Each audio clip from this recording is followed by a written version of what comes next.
A North Portland home leveled, and now investigators are looking into what caused the house to explode Monday afternoon. Portland fire officials say 2 people have died.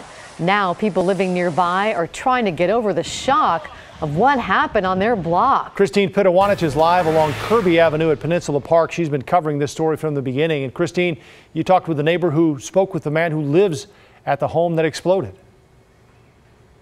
Joe, Laurel, that neighbor lives behind the home that exploded. You can see the pile of rubble still there. And gosh, what a situation for the folks living in this neighborhood to have to deal with.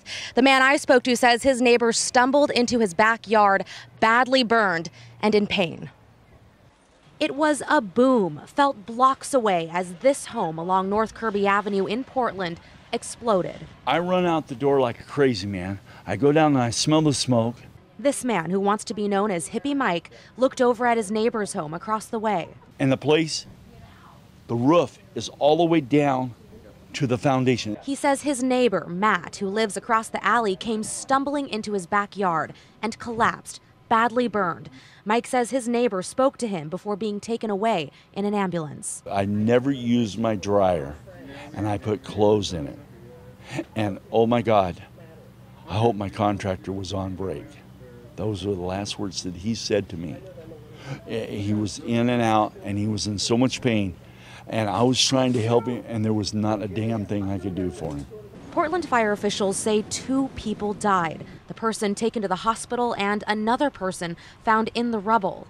When I found out he died, I cried. I shed tears for him because I would not wish any man to go the way that this brother went. People living near the home trying to come to terms with what happened. Kevin Bayless was in his front yard next door when the home exploded. Just a boom! Into like just 3 seconds, it was rubble. And these women rent out the same home as Bayless. Miriam Hernandez was in the kitchen when it happened. The explosion was so loud you could just feel it rattle through your bones. As for Hippie Mike, he'll remember his neighbor as a good guy. He was my neighbor. He was a guy that if I had a problem, he'd be here in a minute to help me. Back out here live, I just spoke to someone out here who also says they know the man who lived in the home. He and others around here have said there were renovations going on, and the man living here may have potentially been planning to sell the house. The homes on either side of the explosion also damaged, one more than the other. And as for a specific cause, investigators are looking into that. They have not released an official cause as of yet. They also have not released the names of the people who died.